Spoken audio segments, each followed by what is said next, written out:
The moment I saw what she did with the last unexpired sandwich, I realized I had been wrong about poverty my entire life. The black SUV slowed almost to a stop before the alley behind one of my grocery stores.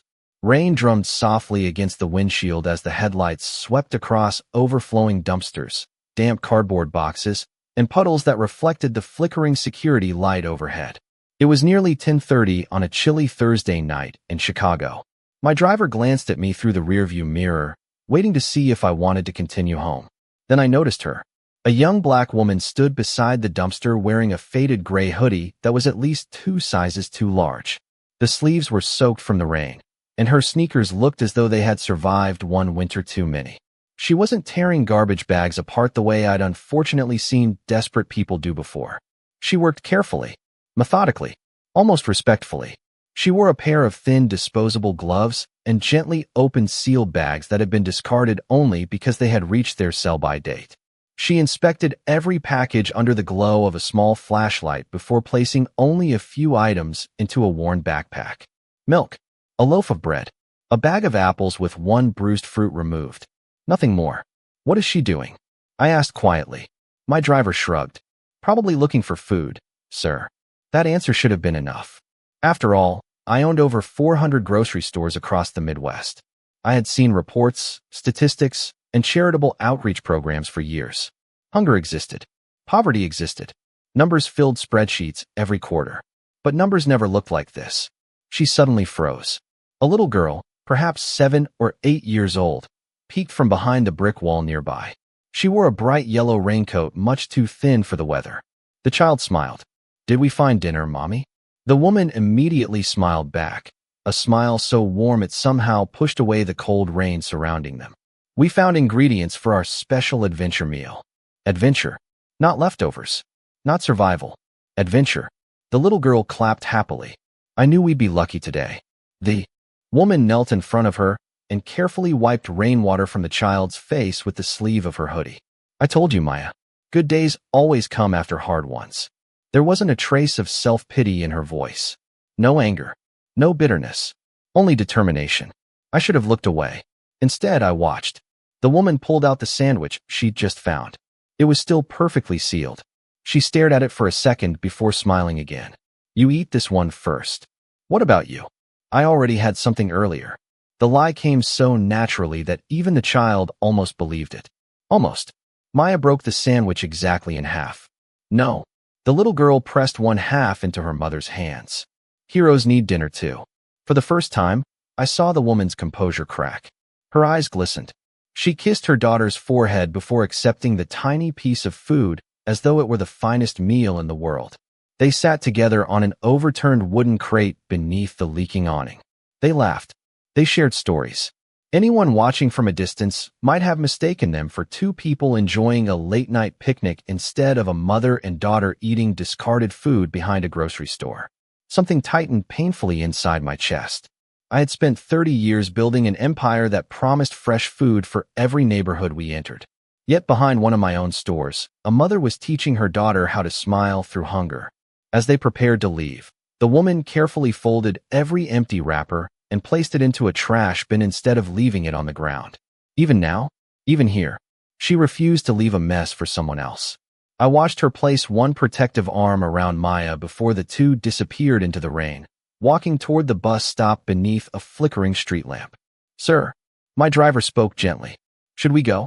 I kept staring at the empty alley where they had vanished. "No." I reached for my phone. "Find out who she is." My driver hesitated. "You've never asked us to investigate someone before." I continued watching the rain fall onto the silent dumpsters. "Because I've never met someone who still carried that much dignity. After losing almost everything." At that moment, I had no idea that following one struggling single mother would become the most important decision of my entire life. Nathan Carter had built his reputation on making decisions in minutes. Acquiring struggling companies. Negotiating billion-dollar contracts. Choosing locations for new stores with nothing more than a demographic report and a map. But for the next 3 days, he made no decision at all. Instead, he watched. The report from his private assistant landed on his desk early the following Monday. Name, Angela Brooks. Age, 34. Marital status, widowed. Child, Maya Brooks, 8 years old. Nathan expected to find pages filled with unpaid debts, criminal records, or poor financial decisions. Instead, the file painted the portrait of someone who had simply been overwhelmed by life. Angela had graduated near the top of her class from a community college with a degree in business administration. She spent nearly 10 years managing a neighborhood bakery that eventually closed during a difficult economic downturn. Shortly afterward, her husband, Marcus, suffered a sudden stroke while working as a city bus mechanic. He passed away less than 6 months later. Medical bills consumed nearly everything they had saved. The apartment followed. Then the car. One loss quietly made room for another until there was almost nothing left to lose. Nathan leaned back in his chair, staring through the glass wall of his office overlooking downtown Chicago. She hadn't become homeless because she was irresponsible. She had simply run out of chances. "What about family?" he asked. His assistant looked down at another page. "Her mother passed away years ago. Her father is unknown. She has one younger brother serving a prison sentence in Indiana." Nathan nodded slowly. "So she's alone." "Yes, sir." That afternoon, instead of returning to another board meeting, Nathan asked his driver to take him across town. Not to one of his luxury developments. Not to City Hall. To the public library. According to the report, Angela brought Maya there nearly every afternoon after school. He arrived just before 4 o'clock. Children filled the reading corner while parents sat nearby scrolling through their phones. Angela sat beside Maya at a small wooden table covered with library books. She wasn't reading for herself. She was helping her daughter sound out difficult words, celebrating every sentence Maya finished correctly as though she had just won a national spelling bee. Nathan remained hidden behind a nearby bookshelf. He noticed something unexpected. Angela never allowed Maya to feel poor. When Maya asked why they visited the library so often, Angela smiled. Because every great explorer needs somewhere to discover new worlds. When Maya asked why they walked instead of driving, Angela laughed softly. It helps us notice beautiful things everyone else misses. Not once did she complain. Not once did she blame life. She quietly transformed hardship into imagination. Nathan found himself remembering another voice. His mother's. 48 years earlier, she had once told him, "We aren't poor because we don't have money, Nathan. We're only poor if we stop believing tomorrow can be better." He hadn't thought about that sentence in decades. After leaving the library, Angela and Maya walked nearly 2 miles to a modest church that hosted a community dinner every Monday evening. Nathan remained several cars behind. Inside the fellowship hall, volunteers served soup, roasted chicken, mashed potatoes, and vegetables. Angela accepted only 2 plates. When one of the volunteers offered extra bread to take home, she smiled politely. "Please give it to another family." The volunteer insisted. "We have plenty." Angela quietly shook her head. "There are people here who need it more than we do." Nathan frowned. She had every reason to take the extra food. No one would have judged her. Yet she refused. As they prepared to leave, Maya noticed an elderly man sitting alone near the entrance. His hands trembled so badly that he accidentally dropped his spoon onto the floor. Without hesitation, Angela walked over. She picked it up, found him a clean one. Then she sat beside him for several minutes until he finished eating. No cameras, no audience, no expectation of reward, just simple kindness. Nathan stayed, where he was, watching through the church window. His assistant broke the silence. "Sir, we've already confirmed everything in the report." Nathan never took his eyes off Angela. "No," he spoke almost to himself. "The report only tells me what happened to her." He watched Maya slip her tiny hand into her mother's as they disappeared into the cold evening air. "I want to know who she is." For the first time in many years, Nathan Carter wasn't interested in someone's resume, credit score, or business experience. He was trying to measure something no financial statement could ever reveal: character. And with every quiet act Angela performed when she believed no one was watching, he became more convinced that he had discovered someone far more valuable than any investment his company had ever made. On Thursday morning, Angela Brooks found a plain white envelope tucked beneath the windshield wiper of the old shopping cart she used to carry her belongings. There was no company logo, no handwritten signature, only a cream-colored card with a single sentence. "We would like to invite you to breakfast tomorrow morning.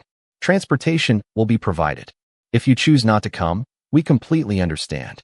Beneath the message was the name of a downtown office building and a time. 9 o'clock. Angela stared at the card for nearly a minute. It had to be some kind of mistake. Or worse, some cruel joke. People noticed homeless mothers all the time. Sometimes they offered food. Sometimes they offered pity. Sometimes they offered promises that disappeared as quickly as they were spoken. She folded the card and slipped it into her backpack without saying a word. That evening, after Maya had fallen asleep on the pull-out cot inside the women's shelter, Angela took the card out again. She read it 5 more times. There was still no explanation. No mention of employment. No charity. Nothing. Only an invitation. The next morning she borrowed the shelter's small ironing board and carefully pressed the only blouse she still owned. It was navy blue. One button was missing near the cuff. She stitched it back into place with dark thread that didn't quite match. Then she polished her shoes using a damp paper towel until the worn leather reflected a faint shine. Maya watched from across the room. Are you going on a date? Angela laughed softly. No, sweetheart. Then why are you dressing so fancy? Angela hesitated. I honestly don't know. At exactly 8:15, a black sedan stopped outside the shelter.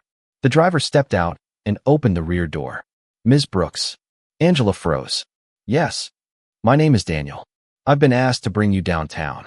Several women standing near the entrance looked over with quiet curiosity. Angela suddenly felt embarrassed. People like her weren't picked up in luxury cars.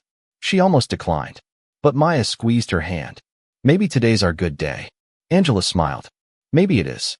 The ride into downtown Chicago felt strangely silent. Glass skyscrapers rose into the morning sky while commuters hurried along crowded sidewalks carrying expensive coffee cups and briefcases. It looked like another world. A world she had once believed she belonged to. Daniel finally stopped in front of Carter Holdings Tower. Angela looked up. The building stretched so high that she had to tilt her head back to see its top disappear into the clouds. This can't be right, she whispered. It is. Daniel smiled politely. They're expecting you. Inside, polished marble floors reflected sunlight pouring through enormous windows. Employees in tailored suits crossed the lobby with quiet confidence. Angela instinctively looked down at her shoes. No amount of polishing could hide the cracks. The receptionist greeted her warmly. Good morning, Ms. Brooks. How did they know her name? Before she could ask, another woman approached. My name is Evelyn. Would you come with me? She followed through silent hallways lined with photographs of grocery stores, food banks, and community centers built over several decades. Eventually, Evelyn opened the doors to a private dining room overlooking the Chicago River. A breakfast table had been prepared for 2. Fresh fruit, coffee, warm biscuits, scrambled eggs. Nothing extravagant, just simple food. Standing beside the window was the man Angela had unknowingly seen from a distance only days earlier. Nathan Carter turned and offered a gentle smile. Good morning, Ms. Brooks. She recognized him immediately, not because she had ever met him. Everyone in Chicago knew the face of the billionaire whose grocery stores stood in nearly every neighborhood. Angela's heart began to race. I think there must be some misunderstanding. Nathan pulled out a chair. I don't believe there is. She remained standing. If this is about charity, it isn't. I don't accept handouts. I know. His answer came so quickly that Angela finally looked directly into his eyes. Nathan gestured toward the empty chair. I didn't invite you here because I feel sorry for you. The room fell completely silent. He continued in the same calm voice. I invited you because for 3 days I've watched you make difficult choices with extraordinary grace. Angela's expression changed. Her fingers tightened around the strap of her backpack. You've been watching me? Nathan nodded without embarrassment. I have. Most people would have been angry. Some would have walked out immediately. Angela didn't either. Instead, she asked the question that surprised him more than anything else. Did Maya ever see you? Nathan blinked. No. She released a slow breath of relief. Good. Nathan frowned slightly. Why is that what concerns you? Angela looked toward the window overlooking the city. Because I can survive being seen at my lowest. She paused. But my daughter deserves to believe her mother is still standing. For the first time in years, Nathan Carter found himself speechless. At that very moment, he realized the woman sitting across from him possessed something money could never buy, and he was about to place the most unusual offer of his entire career on the table. People think integrity reveals itself during success. They're wrong. It reveals itself when no one would blame you for choosing the easier path. Nathan poured a cup of coffee and slid it gently across the table. Angela hesitated before accepting it. I appreciate breakfast, she said quietly, but I still don't understand why I'm here. Nathan smiled. That's fair. He reached into a leather folder and removed a single sheet of paper. It's not a contract. Angela glanced at it, but didn't touch it. It's an opportunity. She finally looked down. The page contained only a few sentences. Temporary community operations assistant. 30-day assignment. Full salary. Health benefits beginning immediately. Flexible schedule. Transportation provided. No college transcripts required. No formal interview. Angela frowned. There has to be something missing. There isn't. She looked back up. You don't hire people this way. No. Nathan admitted it without hesitation. I've never hired anyone this way before. The silence stretched between them. Angela folded her hands together. You don't know me. I know enough. No, you know what you've seen. Nathan nodded. Then tell me what I missed. Angela took a slow breath. You missed the days when I lost my temper. Nathan remained quiet. You missed the nights I cried after Maya fell asleep. Her voice remained calm, but her eyes drifted toward the window. You missed the mornings I wondered if I was failing as a mother. Nathan listened without interrupting. You've seen the version of me that survives. She smiled faintly. You haven't seen the one that's scared. Nathan leaned forward. Ms. Brooks. Angela. Angela. He folded his hands on the table. I've spent 30 years interviewing executives. She watched him carefully. They all knew exactly what to say. He smiled. They talked about leadership, vision, excellence. They rehearsed every answer. Angela said nothing. But you just admitted your weaknesses to someone who could change your life. He shook his head slowly. That's far more impressive. Angela looked away, almost embarrassed. I don't want pity. I know. I don't want charity. I know.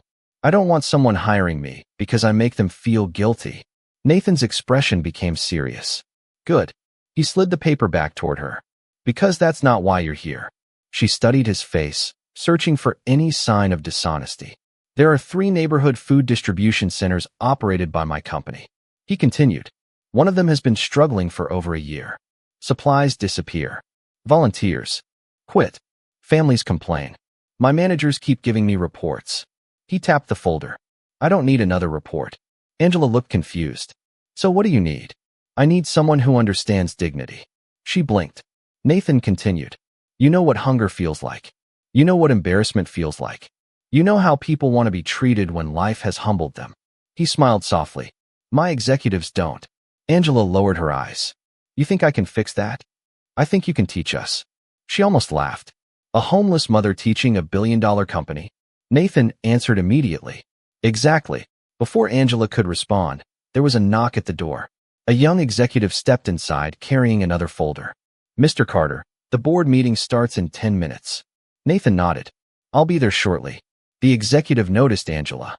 His smile disappeared for just a fraction of a second. It was subtle, almost invisible, but Angela saw it. The quick glance at her worn shoes. The backpack resting beside her chair. The silent assumption. She had seen that look hundreds of times. The executive left. Nathan sighed. You noticed? Angela smiled politely. I'm used to it. No. Nathan looked disappointed. You shouldn't have to be. Angela folded the offer and placed it back on the table. I haven't accepted. I know. What if I fail? Nathan answered without hesitation. Then you'll have failed honestly. She stared at him. When was the last time someone gave you permission to fail without losing your dignity? The question caught her completely off guard. She couldn't remember. Not after Marcus died. Not after the eviction.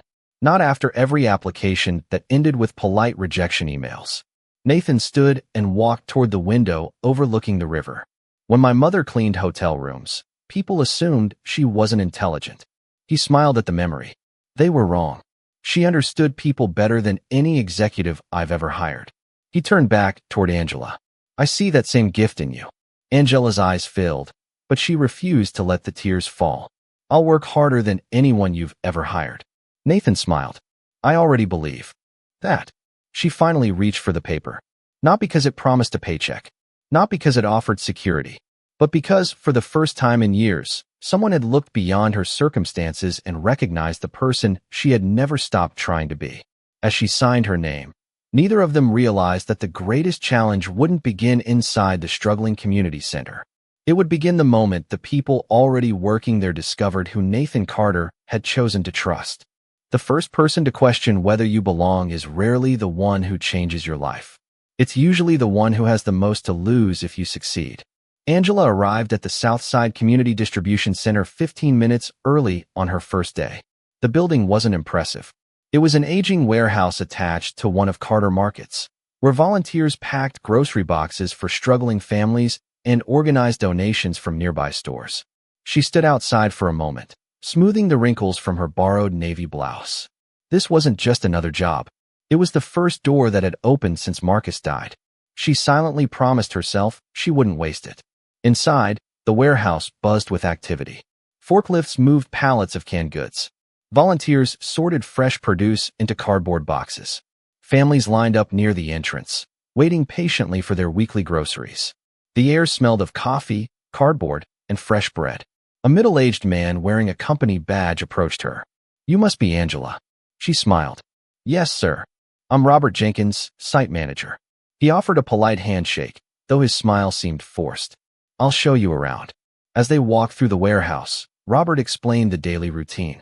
Inventory, volunteer assignments, distribution schedules, donation records. Angela listened carefully, asking only a few thoughtful questions. She noticed things Robert didn't mention. Several volunteers looked exhausted. Boxes were stacked without any clear system. Families often had to wait longer than necessary because employees kept searching for missing inventory. No one seemed lazy. They simply lacked organization. Late that morning, Robert handed Angela a clipboard. "You can start by checking expiration dates." She nodded. For nearly 2 hours, she quietly inspected every shelf. Most people rushed through the task. Angela didn't. She remembered every evening spent searching through discarded food behind the grocery store. She knew exactly how much a single overlooked item could matter to a hungry family. While checking one pallet, she noticed dozens of yogurt cups scheduled to expire the following morning. Perfectly safe, perfectly fresh. Yet they had been forgotten in the back corner of the warehouse. She carried the clipboard to Robert. "These should go out today." He barely glanced at it. "We'll get to them eventually. They'll expire before tomorrow's distribution." Robert sighed. "It's only yogurt." Angela looked toward the waiting families. "It isn't only yogurt to someone who hasn't had breakfast." Robert shrugged. "We already have enough food." Angela didn't argue. Instead, she rolled the pallet herself toward the front of the warehouse. She asked 2 teenage volunteers if they could help distribute the yogurt to families leaving that afternoon. Within 30 minutes, every container was gone. An elderly woman smiled as she accepted one. "My grandson loves these." A young father thanked her twice. A little boy hugged the cold container against his chest as though it were ice cream. Angela smiled quietly. Nothing had been wasted. Later that afternoon, another situation caught her attention. A cashier accidentally gave one family 2 grocery boxes instead of one. The family had already reached the parking lot before anyone noticed. One employee whispered, "Just let it go." Another shrugged, "We'll write it off." Angela walked outside. She approached the family with a warm smile. "I'm so sorry." The mother immediately looked embarrassed. "I didn't realize." "I know." Angela smiled kindly. "We actually packed one box for another family that's still waiting." Without hesitation, the woman handed it back. Of course. Before returning inside, Angela quietly reached into the remaining box. She noticed several loose apples that had rolled to one side. She placed 2 more into the family's bag. "For your children." The woman looked surprised. "But I thought, we're simply making sure everyone leaves with what they need." No lectures. No humiliation. Only respect. Standing in his office above the warehouse, Robert had watched the entire exchange through the security cameras. He folded his arms. One of the supervisors stepped beside him. "She solved that pretty well." Robert didn't answer immediately. Finally he muttered, "We'll see how long that lasts." Upstairs, another pair of eyes had also been watching. Nathan Carter had quietly arrived an hour earlier without announcing himself. He had expected Angela to work hard. He had expected kindness. What he hadn't expected was how naturally people responded to her. Volunteers smiled more. Families relaxed. Even frightened children seemed comfortable around her. She wasn't managing inventory. She was restoring dignity. Nathan turned to leave without speaking to anyone. As the elevator doors closed, a thought crossed his mind. He had hired Angela to improve a struggling distribution center. He was beginning to wonder if she was about to expose problems much larger than anyone inside the company was prepared to face. Sometimes the truth doesn't arrive with a confession. Sometimes it hides inside numbers that no one expects another human being to notice. By the end of Angela's first week, the atmosphere inside the distribution center had begun to change. Families moved through the line more quickly. Volunteers laughed more often. Food that once expired unnoticed was reaching dinner tables instead of dumpsters. Even Robert Jenkins had reluctantly admitted that complaints had dropped. Still, something didn't feel right. Angela couldn't explain it. Every afternoon, she checked inventory before heading home to Maya. Every evening, the numbers looked balanced. Every morning, they didn't. One Thursday, she stood in front of shelf B12 holding a clipboard. 24 cases of canned vegetables had arrived 2 days earlier. Only 12 remained. She searched the distribution records. According to the paperwork, only 6 cases had been given to families. That meant another 6 had disappeared. Angela checked again, then a third time. The math refused to change. Perhaps she'd made a mistake. She quietly walked to the loading dock. A young volunteer named Luis was stacking empty pallets. Do deliveries ever leave after closing? He looked surprised. Sometimes. Who authorizes them? Luis hesitated. I'm not really sure. He lowered his voice. Usually Mr. Jenkins signs the paperwork. Angela thanked him and returned to the office without another question. She wasn't interested in accusing anyone. She simply wanted to understand. The following afternoon, another inconsistency appeared.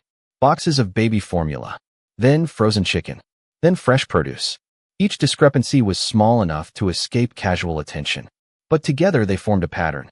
That evening, after Maya had fallen asleep at the shelter, Angela spread photocopies of inventory sheets across the small folding table beside her bed.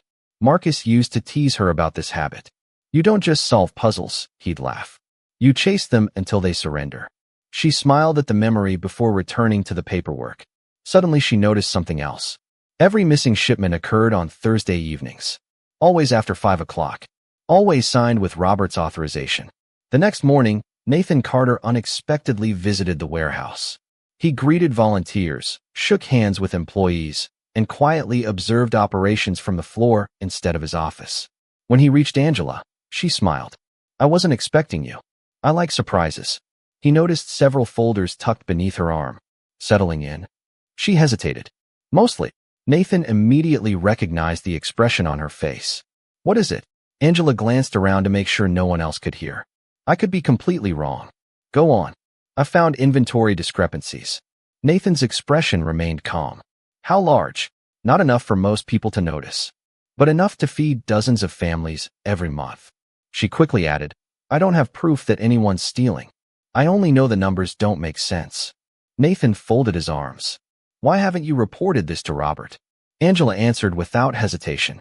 Because if he's innocent, I'd unfairly damage his reputation. And if he isn't? I need facts before I accuse anyone. Nathan studied her quietly.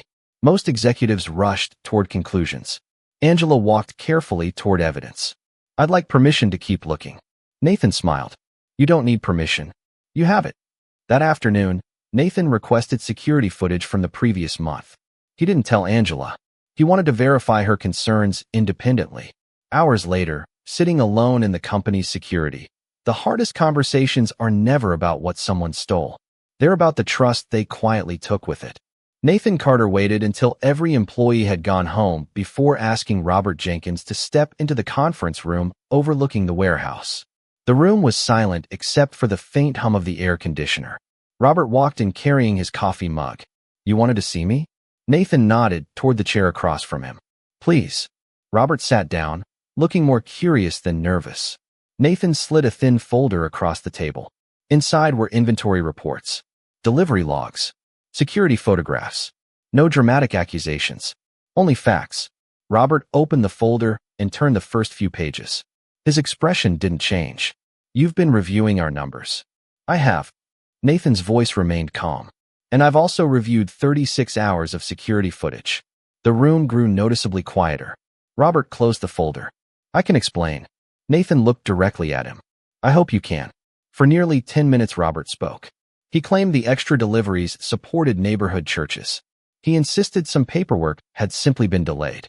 He blamed overwhelmed volunteers. He blamed outdated software. He blamed everyone except himself. Nathan listened patiently until Robert finally stopped talking. Then he asked one question. Did every one of those deliveries receive my authorization? Robert lowered his eyes. No. Were the receiving organizations listed anywhere in our records? No. Did you personally benefit? Robert didn't answer. The silence was answer enough. Nathan slowly stood. I grew up watching my mother count every dollar before buying groceries. He walked toward the window. Do you know what food means to someone who's hungry? Robert whispered, yes. Nathan turned. No. If you truly understood, you never would have stolen from families who trusted us. Robert rubbed his forehead. It started small. It always does. There were debts. Nathan remained silent. My son needed surgery. I told myself I'd pay everything back. Nathan nodded slowly. I believe you. Robert looked surprised. You do? I believe that's how it began. Nathan's voice hardened. But somewhere along the way, you stopped borrowing. You started justifying. The words hung heavily in the room. Security entered quietly a few moments later. There was no shouting. No handcuffs. Robert removed his employee badge and placed it carefully on the table. Before leaving, he looked back at Nathan. I'm sorry. Nathan answered honestly.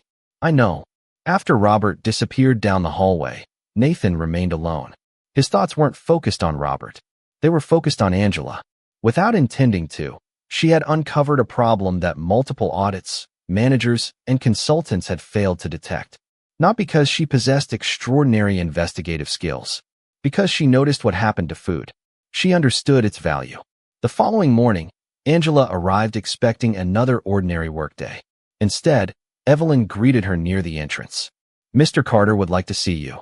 Angela's stomach tightened. Had she done something wrong? She knocked softly on Nathan's office door. Come in. Nathan stood as she entered. He gestured toward a chair. Angela noticed the empty office next door. Robert's nameplate had already been removed. She immediately understood. You found something. Nathan nodded. You were right. Angela looked down. I'm sorry. Nathan frowned. For what? I never wanted anyone to lose their job because of something I noticed.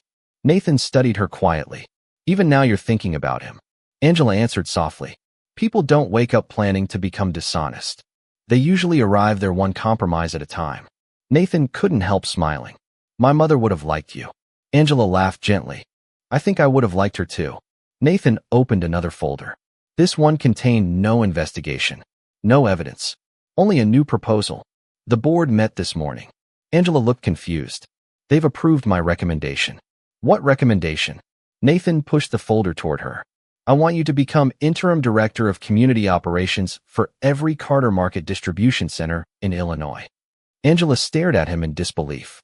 There has to be someone more qualified. There probably is. Nathan admitted. Someone with more management experience. More degrees. Better clothes. He smiled warmly. But I haven't met anyone with better judgment. Angela slowly closed the folder.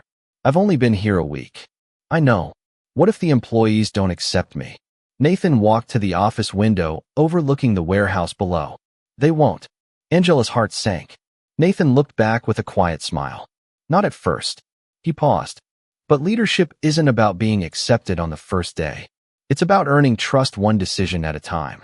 Angela took a long breath as she looked down at the offer in her hands. Outside the office, word had already begun spreading through the building. The billionaire had promoted the homeless single mother, and not everyone was prepared to celebrate her success. The greatest victory isn't proving your critics wrong. It's refusing to become the person they expected you to be. Angela's first week as interim director began with more silence than congratulations. Some employees smiled politely. Others avoided eye contact. A few stopped talking altogether whenever she walked into a room. She understood why. Only 2 weeks earlier, she had arrived carrying a worn backpack and wearing shoes with cracked leather. Now she occupied the office that had once belonged to senior management. Titles changed overnight. Trust never did. On Monday morning, Angela gathered every employee and volunteer inside the warehouse. No podium. No microphone. Just folding chairs arranged in a circle. Several supervisors exchanged puzzled looks. One finally asked, "Aren't you going to stand at the front?" Angela smiled. No. She pulled out an empty chair and sat among them. If we're going to solve problems together, we should begin at the same level. The room fell quiet. I know many of you have questions. She looked around slowly. Some of you may even wonder why I was chosen. No one answered. That's fair. She folded her hands. If I were sitting where you are, I'd probably wonder the same thing. A few people smiled. The tension softened. I'm not here because I'm the smartest person in this building. She shook her head. I'm here because someone believed my life experiences could help us serve families better. She paused. So today, I have one request. Don't judge me by where I came from. Judge me by every decision I make from this day forward. When the meeting ended, most employees quietly returned to work. Not everyone. A supervisor named Denise remained behind. She crossed her arms. I've worked here 12 years. Angela nodded. I know. I applied for this position. I know. You got it instead. Angela looked directly at her. You're disappointed. I am. I would be too. Denise frowned. She clearly hadn't expected agreement. Angela continued gently. I can't change how this decision happened. But I can promise one thing. If you know something I don't, I expect you to teach me. Denise stared at her for several seconds. Finally, she gave a small nod. We'll see. Later that afternoon, Angela walked through the warehouse, checking on volunteers. She noticed Luis struggling to lift several heavy boxes by himself. Without saying anything, she removed her blazer, rolled up her sleeves, and began helping. Within minutes, other employees joined them. No one had been instructed to help. They simply followed her example. From the second-floor office, Nathan watched quietly through the glass wall. Evelyn stood beside him. Interesting. Nathan smiled. What is? She never asks people to do something she's unwilling to do herself. Nathan nodded. My mother used to call that earned authority. The week continued with small changes. Angela introduced color-coded inventory labels. Families no longer waited in confusing lines. Children received activity books while their parents collected groceries. Volunteers began sharing lunch together instead of eating alone. None of the ideas cost much money.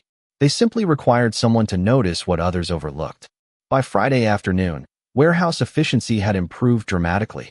Employee complaints had nearly disappeared. Even Denise reluctantly admitted that operations felt smoother.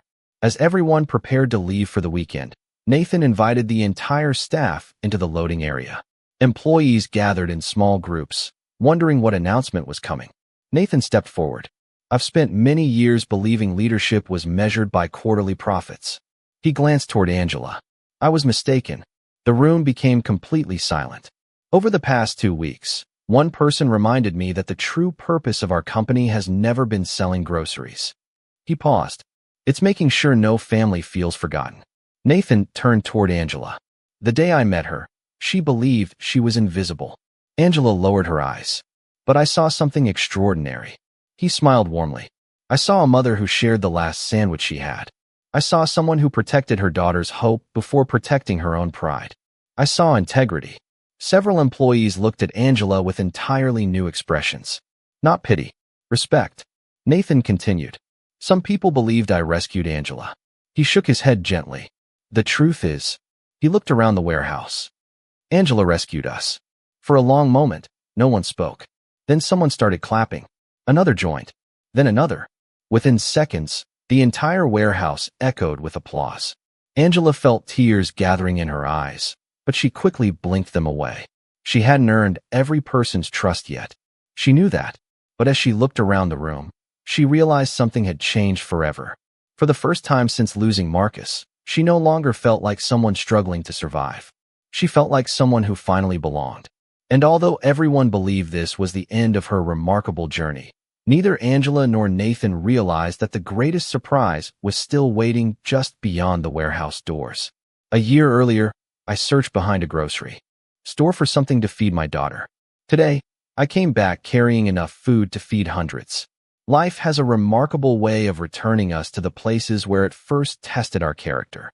Exactly 1 year after the night Nathan Carter saw Angela behind the dumpster, Carter Markets launched a new community initiative across Chicago. Every Friday evening, stores would prepare fresh food boxes from perfectly safe products that could no longer be sold, but were still wholesome and nutritious. Nothing would be wasted. Nothing would be thrown away if it could still feed a family. The program carried a simple name.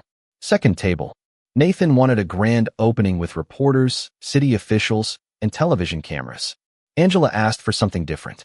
Can we hold the first event behind store number 27? Nathan smiled. The alley. Yes. The same place. He understood immediately. On a cool autumn afternoon, volunteers transformed the once-forgotten alley into something beautiful. Long folding tables replaced overflowing dumpsters. Fresh flowers sat beside baskets of bread. Children laughed while local musicians played soft jazz.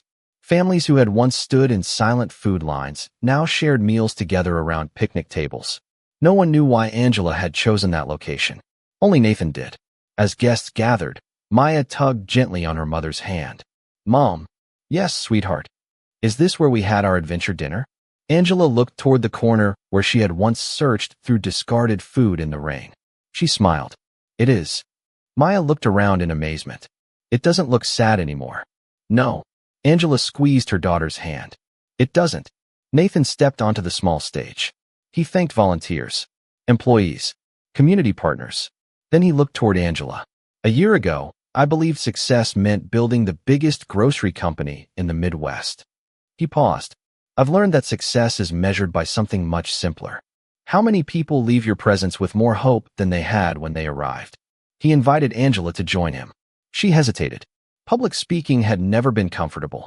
But Maya whispered, You've got this, Mom. Angela walked onto the stage. Hundreds of people applauded. She waited until the crowd became quiet. I don't have a business degree from an Ivy League school. A few people smiled. I don't know every answer. She glanced toward the volunteers arranging food boxes. But I do know what it feels like to wonder how you're going to feed your child. The crowd grew still. I also know how it feels when someone sees your circumstances instead of your humanity. She looked toward Nathan. He chose not to do that. Angela took a slow breath. He didn't rescue me. He reminded me that my circumstances had never defined my worth. Several people wiped tears from their eyes. I hope every family who comes here remembers one thing. Asking for help is not failure. Needing another chance is not weakness. And dignity should never depend on the size of your bank account. When she finished, the applause lasted much longer than she expected. After the ceremony ended, families lined up for food boxes. Angela insisted on handing out every one herself. Near sunset, she noticed an elderly woman quietly standing near the end of the line. The woman looked embarrassed, almost ashamed. Angela recognized that expression instantly. Without saying a word, she picked up a food box and walked toward her. Instead of handing it across the table, she carried it all the way to the woman's car. Thank you, the woman whispered. Angela smiled warmly. You're welcome. Then she added the words she wished someone had said to her a year earlier. We're glad you're here. As darkness settled over the alley, volunteers packed away the empty tables. Not because there was food left, because there wasn't. Every single box had gone to a family who needed it. Nathan stood beside Angela watching the last cars drive away. You know, he said softly, people still tell me I changed your life. Angela laughed. They're wrong. Nathan raised an eyebrow. They are. She shook her head. You didn't change my life. You simply noticed it. Nathan smiled quietly. And you reminded me why I built this company in the first place. They stood together for another moment before Maya ran between them, laughing. As she held two warm chocolate chip cookies, she broke one neatly in half and offered a piece to Nathan, then another to her mother. Heroes need dessert too. Angela and Nathan looked at each other before laughing. Some memories were too precious to outgrow. As they walked away from the alley together, the security light above the old dumpster flickered on once more. Only this time, it no longer illuminated desperation. It illuminated hope. And somewhere beyond the city lights, another struggling parent was about to discover what Angela Brooks had learned the hardest way possible. Sometimes the person who changes your future isn't the one with the most money. It's the one who chooses to see your dignity before they ever notice your circumstances.